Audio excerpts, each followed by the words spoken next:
We had a nice Monday, not a great Monday. Could have been great. MLB dogs still been treating us well, though. 3-3 in the MLB, and as you guys know, betting dogs, it's good money. The love bet we gave you guys on the Knicks did not pan through. Knicks letting us down twice in a row. But hey, baseball's been going good, and that's what we got for the next 3-4 months. So that's what's important right now. John, how you doing on the Monday? Knicks, man. You feeling your best Stephen A today about the Knicks? Yeah, I'm just unhappy with the Knicks. They went out there. You got Randall played a better game offensively. Brunson was okay. They got points from Barrett. Their D is their D. They're one of the top defensive efficiency rated teams.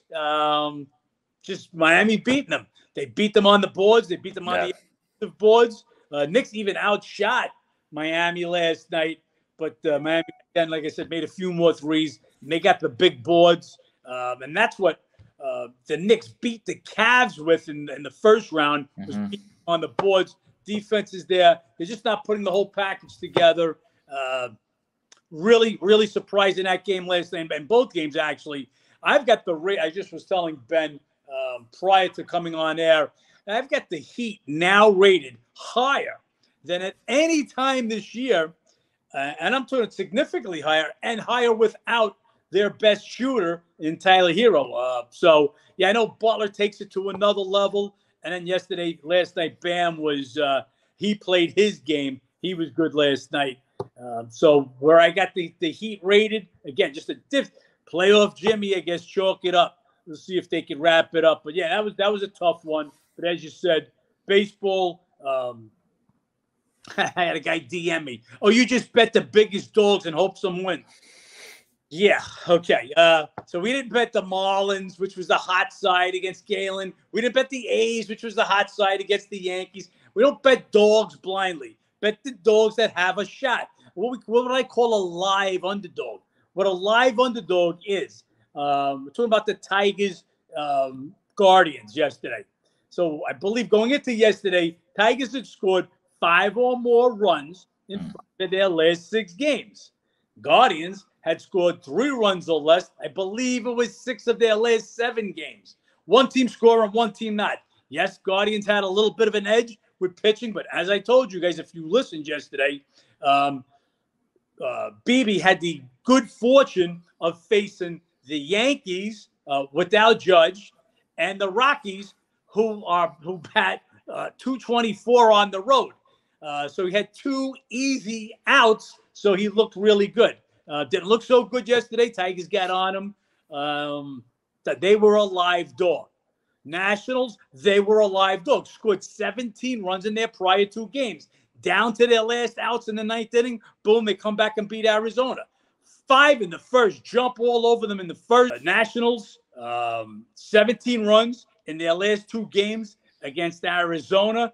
5 in the first. Jump all over DeSclafani, who had been great. They were a live dog. They're scoring runs. San Fran struggling to score runs. So you just don't go look at the pitchers' ERAs and say, oh, this pitcher got a better ERA. We're going to go with another game today. When we get down there, we'll explain why, but I'm not going to give it to you right up front. So this way you got to watch the whole show. But they are live dogs. Nationals were a live dog. The Tigers were a live dog. The Rangers, the team that scores the most runs in Major League Baseball, they're a live dog. Look, everything said bet Seattle in that game. They had owned them last year. Gilbert had pitched great against Texas.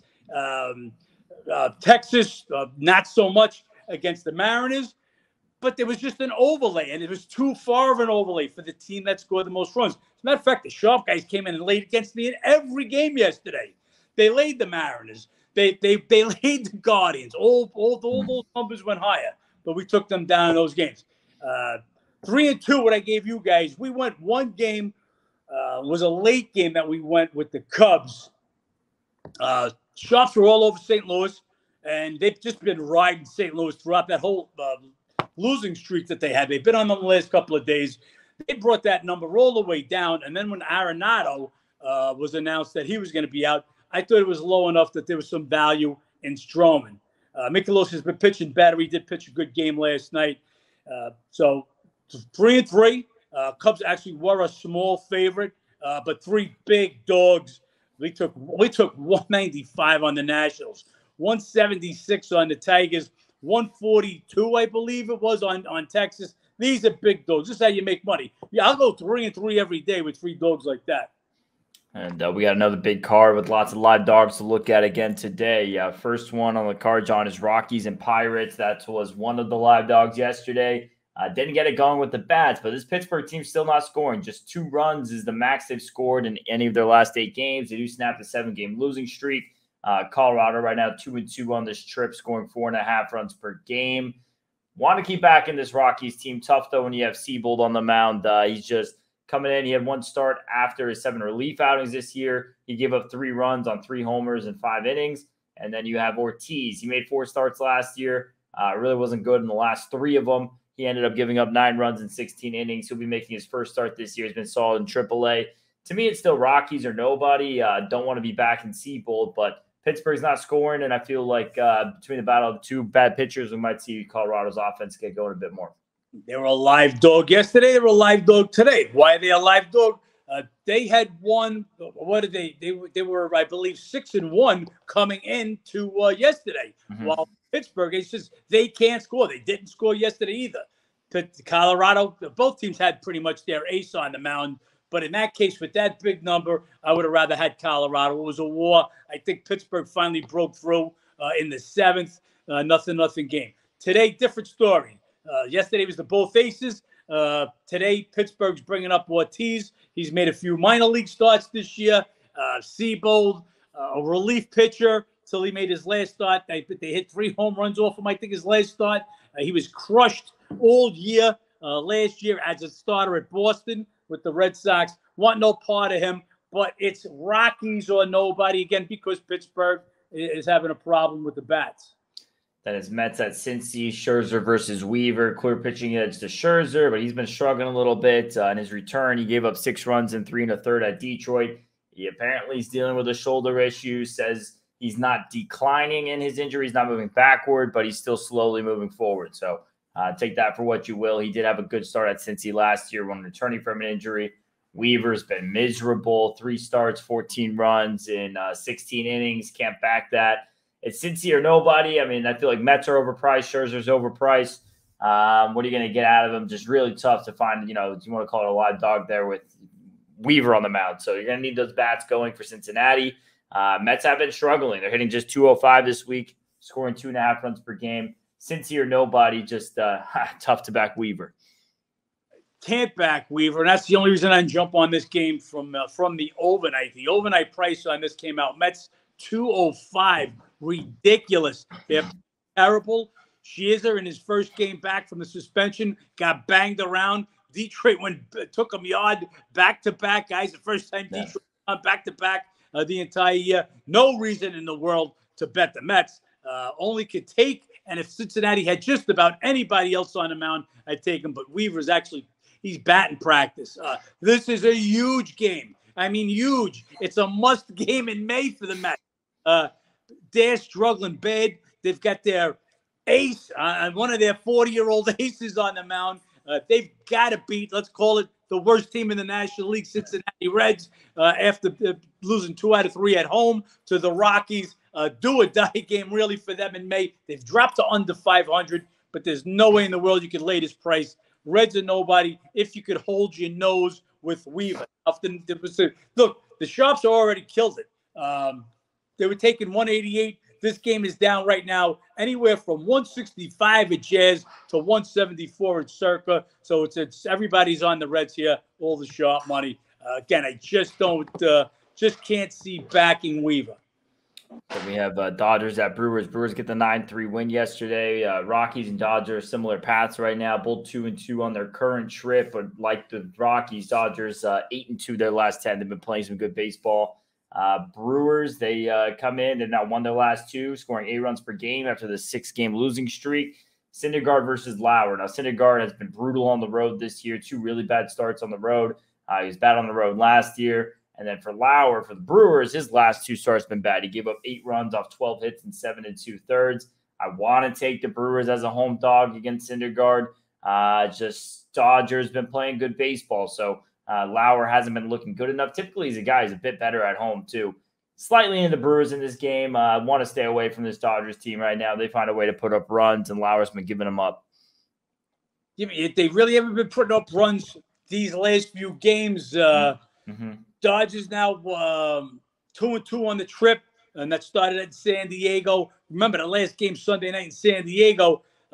They scored at the end of the game to get into extra innings to win the game. They were shut down pretty much. They were shut down again yesterday. Lauer actually had 2 good starts against them last year, 2 runs across 12 innings. Also, Dodgers just don't hit lefties. What do we hit here? $193 versus left-handed this year. It's the home dog or nothing. And it looks so far that all the money's going to the Dodgers. This line opened up as a as minus 110 the Dodgers, and right now you're from anywhere from minus 115 to minus 118. Let it go higher, and I can only want the Brewers as the home dog in this one. Cardinals at Cubbies round 2. Cards get the 3-1 win. Their second in a row last night after the big 8-game losing streak. Then you have the Cubbies that now lost 5 of their last 7, but have been on the struggle bus, hitting just 222 after leading the league at hitting earlier this year. You have Flaherty, and last 2 starts was hammered. 15 runs, 16 hits, and 7 innings. Really rough. And then Taillon, he had his first start back from the groin injury. 3 runs in 3 innings. Nothing too impressive there either. He has been struggling in both his home starts this year.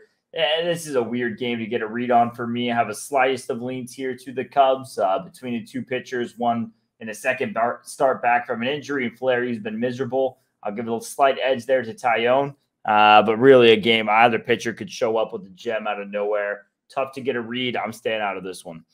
Yeah, we bet against Taillon his first time back, which I do like to do if you see an inflated price. He only pitched 3 innings in that game. Nationals got him for a few runs. We'll see what he does in this one. So neither pitcher got anything good to say about either pitcher. Yeah. Cubs, man, that their hitting just totally shut down. They went on a West Coast trip, beat the Dodgers. They look like they were in a good place, some good baseball this year. They brought a couple of new bodies in there, a couple of new bats in there. All of a sudden, starting to look like the same old Cubbies. Dropping 5 of 7, just scoring 2.6 runs per game, batting .222. So just nothing to get behind. We got behind them last night because I thought Cardinals had just broken that 8-game losing streak, and then we're going to have Arenado out. I know he hasn't been playing up to his par but it's still Arenado, and with his bat out of the lineup, thought there was some value with the Cubbies. I don't see that today. It's Cubs or nobody if Arenado's out again. But Hoerner, he's questionable also for Cubs. So no dog in this fight for me. We have Marlins at Arizona. You have the D-backs who come off the 5-2 win yesterday. Even the season series 2-2. Miami now lost 6 of 7. They're scoring 2.7 runs per game. Really tough to back them. Arizona, they've won 4 or 5, scoring 7.2 runs per game. So offensive edge definitely to the Diamondbacks right now. Tough thing, pitching edge in this one's got to go to Luzardo. He hasn't been as good recently. He hasn't been good on the road this season. A 6+ ERA on the road. But for that, however you say it, he got cracked in his debut. He gave up 7 runs and 9 hits, 4 2/3. Granted, at Texas is the best offense in the MLB right now. So kind of going on the complete opposite end of the spectrum, facing a cold Miami team. But regardless, got to give Luzardo a slight edge. Lean to the Marlins, but don't want to take one of these cold offenses versus a hot offense. Yeah, I'll give Luzardo more than a slight edge. If all we've seen from this kid from Arizona, I'm not going to try to say his name, that starts with a P. He got destroyed. 4 long balls in 4 2/3 innings. Look, it's a good thing he's pitching against the Marlins. Marlins, right, for the fewest runs in baseball right now, and they've dropped 6 of 7. Their only win was that 14-inning game in the last game at Wrigley Field. Cannot get behind the Marlins. They just can't win. Diamondbacks, look who's second in the league in batting. Believe it or not, it's the Arizona Diamondbacks. Look, I said it from the beginning of this year. This is a different Arizona team. Expect them to be just above that 500, and that's how they're playing. Those bats, they're talking. but I can't get behind this kid that's pitching for them. I'll stay off this game, see some better spots than this one today. Nationals at Giants, one of the winners yesterday. They came out hot in the first inning, all 5 runs in the first inning, didn't get anything after that.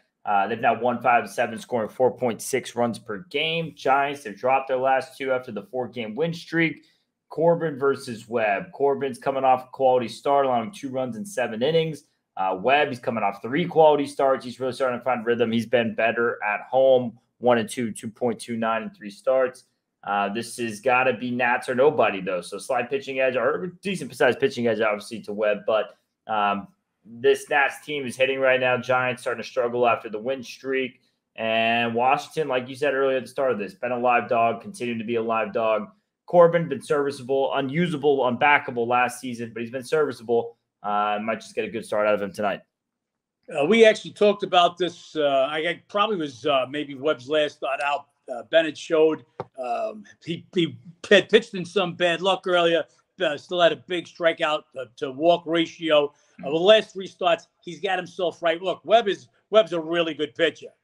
Let's going to give him a big pitching advantage in this one. Although Corbin, 2 of his last 3 have been quality starts, so he's not that batting practice pitcher that was throwing up slop last year. He's picked that up just a little bit.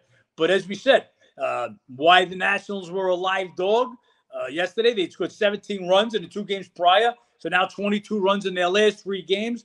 Giants now, they've scored more than 4 runs once in their last 8 games. They're just not scoring. This game is a ridiculous overlay.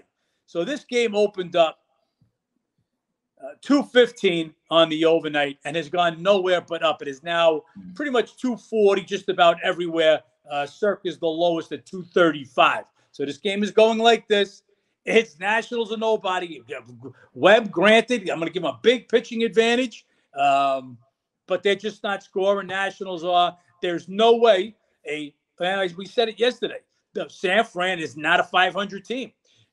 Right now they're 500 at home. Nationals actually over 500 on the road. So even if I give a tremendous pitching advantage, I can't get this number up high enough where I say, oh, I can't take plus 215 with the Nationals. We'll just wait to see how high this one goes. We'll probably make a half bet on the Nationals. We have Rays at Baltimore. Interesting price on this game. Rays get a 3-0 win yesterday. McClanahan, another gem. Baltimore won 7 of 10 in Baltimore last season. Eflin versus Rodriguez, though. Rodriguez has had 2 good starts against Detroit. Other than that, he's been struggling. His last start, he was tagged for 6 runs, 3 homers at Kansas City. Then you have Eflin, who's been nothing but solid. They've won all 5 of his starts, coming off his second quality start, 7 shutout innings over Pittsburgh. This O's team coming into this series, I thought they were going to give a good fight. And to be fair, they kept that game somewhat interesting last night. They matched them in hits. They just didn't execute with runners in scoring position. But this prize, I think, is too short for Eflin. I see there being a bigger gap between Eflin and Rodriguez than what we saw yesterday with McClanahan and Gibson. So the shrinkage in price doesn't make sense necessarily to me. Rays are nobody in this game. Well, Eflin's been real good. McClanahan's just been great. He was great last night. Every time Orioles had a shot, he shut that down. But I agree with you. Rodriguez, he had 2 good outings against the Tigers when they were absolutely horrible. They couldn't hit me. Tigers have turned around a little bit since then. But yeah, Tampa Bay or no one in this one. Usually I'm a home dog guy. This Tampa Bay is just a machine. The days that they don't hit, the pitching gets it done. The pitching's not doing it good. They put 7 on the board. They're just winning right now. Baltimore now a little 3-day losing streak. Lose the last couple at Atlanta. Lose the first one here. They're playing a little bit better teams now, not just getting the Tigers and the A's every game. So we'll see how that affects their win-loss record right now. Tampa Bay and nobody, I'm not crazy about betting against the home dogs there, and I don't make it that much higher.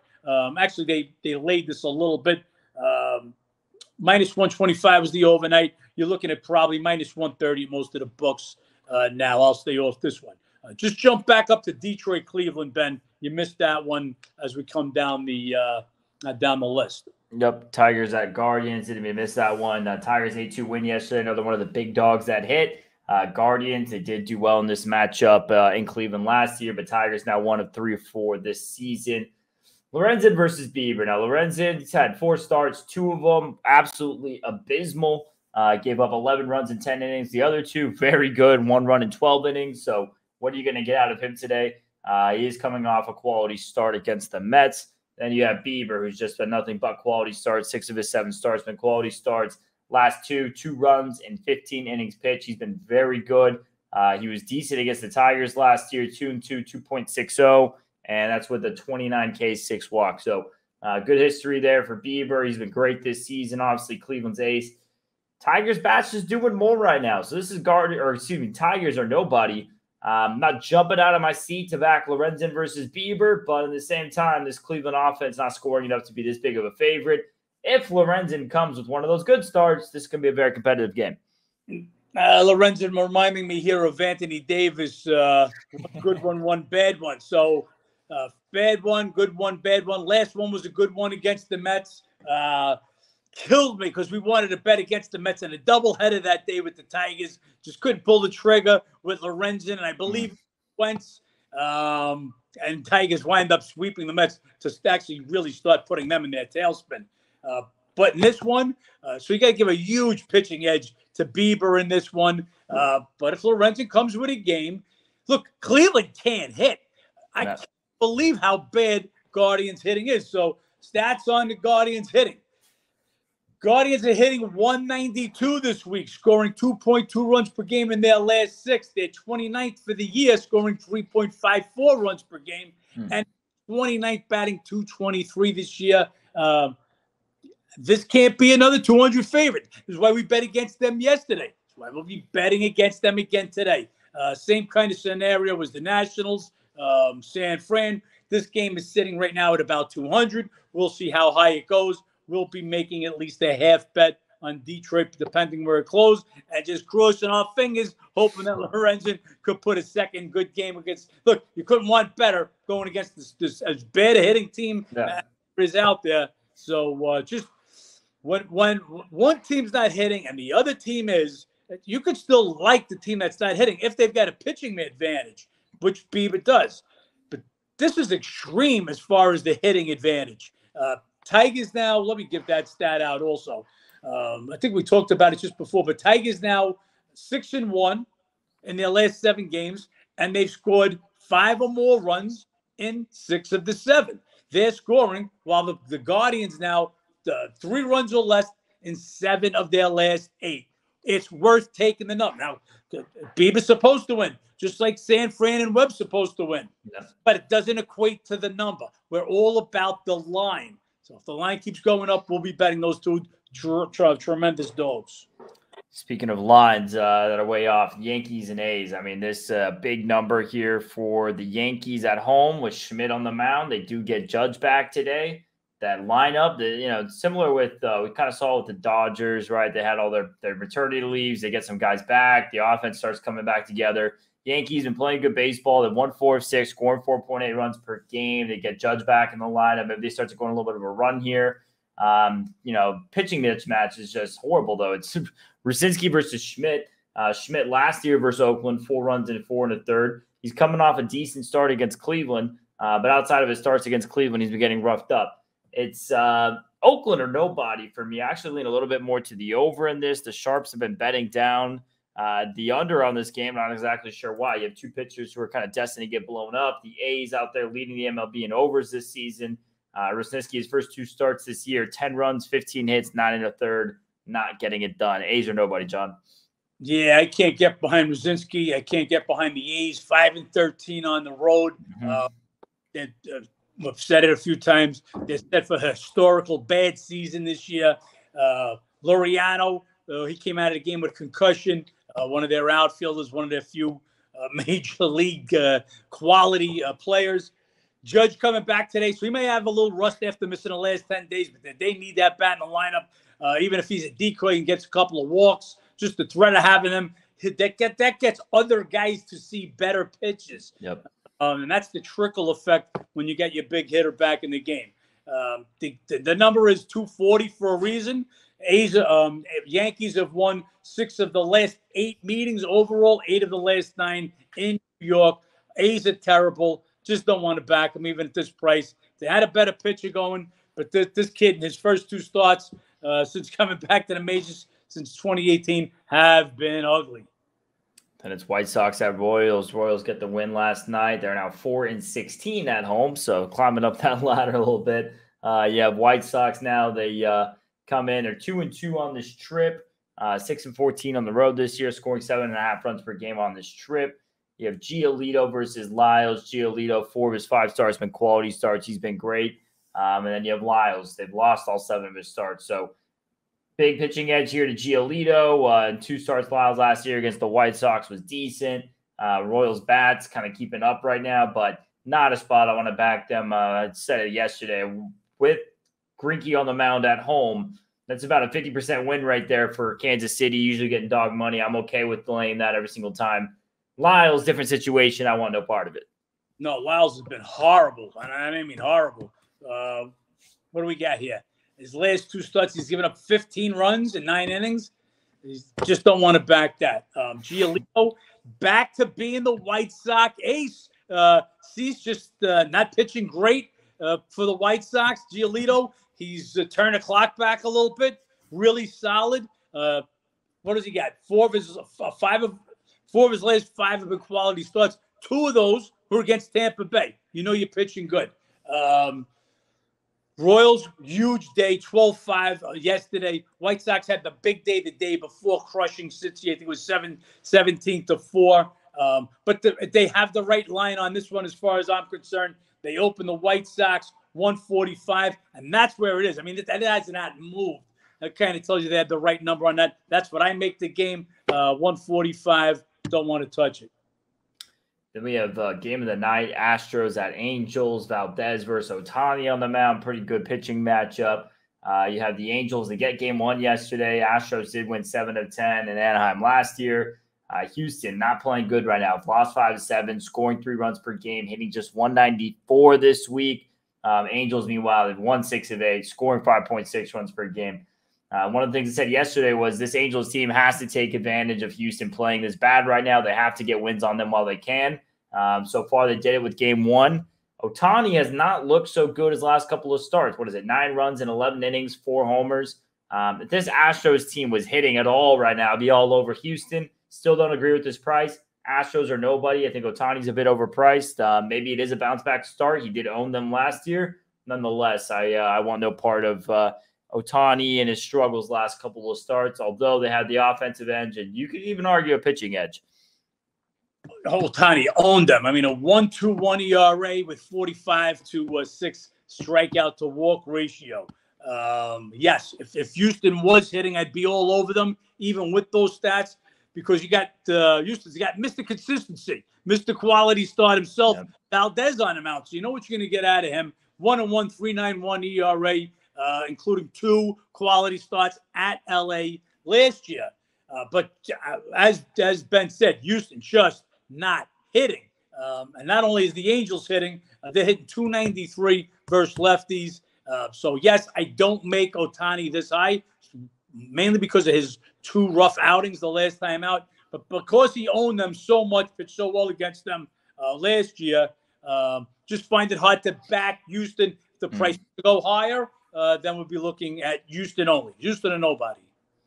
Texas at Seattle. Texas, another one of the winners last night. They get it done low scoring, which they haven't done lately, 2-1. Seattle has won 7 of the last 9 in Seattle last year.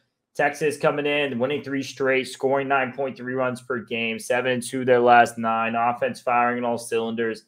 Seattle's been okay, 2-2 on the homestand, 6-2 their last 8, but still just scoring 3.8 runs per game their last 4. Heaney versus Kirby. Now, Kirby's starting to look like the Seattle ace a little bit. 5 quality starts, 9 runs across 33 1/3. He's 3rd in the league right now in K-walk ratio. Was solid against Texas last year. 2-0, 1.99 with 16 Ks, 3 walks. Problem is, it's just an overprice. And I had this problem with the books last year with Seattle. Kirby, for some reason, I granted, I just called him maybe the next ace of this team. Always seems a bit overpriced to me with the Mariners. Always overpriced, always extra juice. This is a spot here with Heaney on the mound. Hasn't been ideal. but I'd rather back this Rangers offense against Seattle at this price.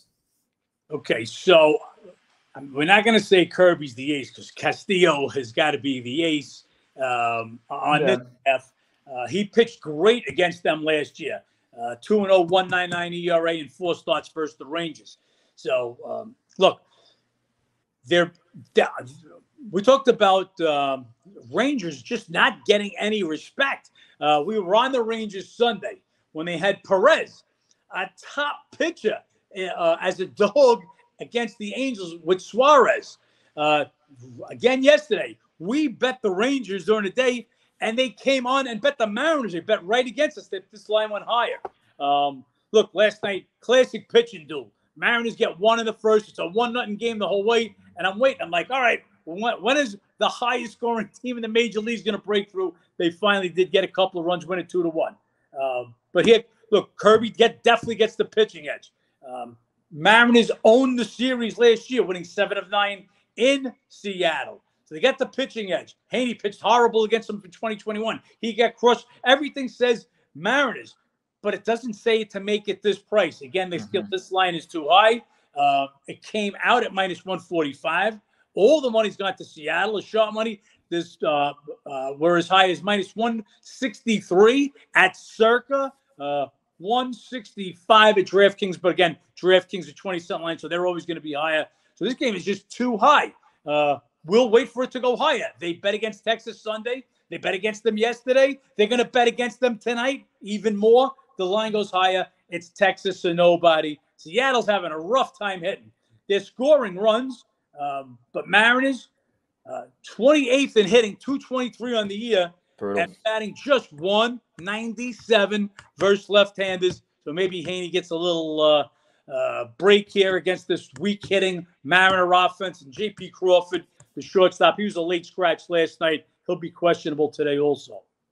Toronto at Philly. This Blue Jays team, they're coming off the 3-game sweep against the Pirates. Beat them all 3 games 22-3 after they got swept on Boston. Third series now on the trip. Phillies, they're coming off the win over the Red Sox. That snapped their 6-game losing streak.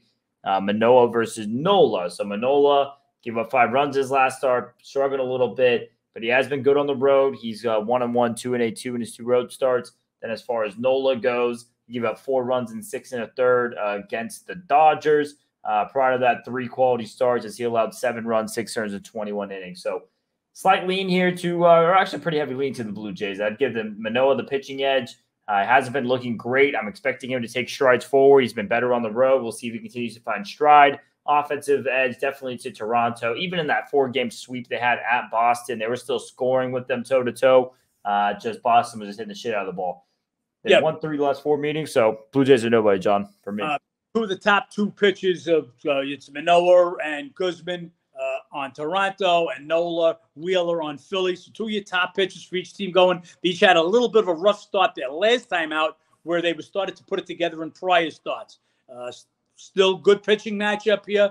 But Philly just beat the Red Sox in their last game. They had dropped their prior 6. That was their first win since their West Coast trip when they got slaughtered by the Dodgers, came home, lost the first couple to the Red Sox, now come up against Toronto.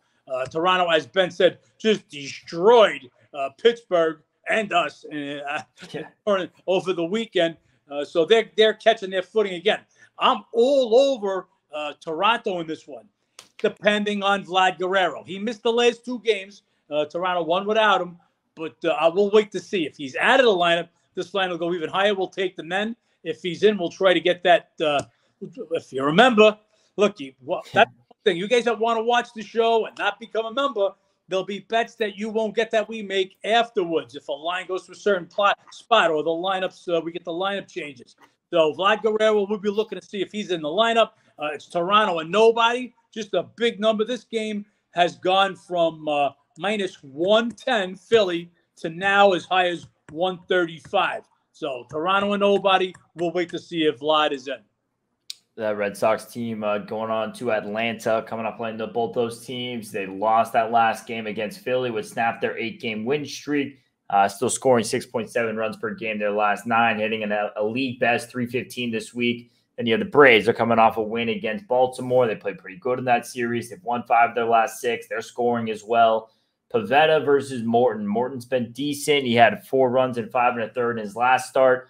Prior to that, he had 3 quality starts. And you have Pivetta coming off a quality start. Prior to that, he gave up 13 runs and 14 2/3. So one starter was pitching bad, coming off a good start. The other one was pitching good, coming off a bad start. We'll see how that kind of goes. Pivetta is always a weird guy to try to get a read on. Some days it's good, some days it's bad. 2 of the hotter offenses right now in MLB, dog or nobody with Boston. Just tough to pull that trigger against Atlanta anytime. Yeah, I'll pull the trigger against them. We pulled the trigger against them with the Orioles, and we'll pull it again here. Red Sox coming in. They lose 6-1 to at Philly on Sunday. So they had the next day off. That ended their 8-game win streak. They hadn't scored. Give me one sec so I can just take a look at this. So Red Sox scored at least 5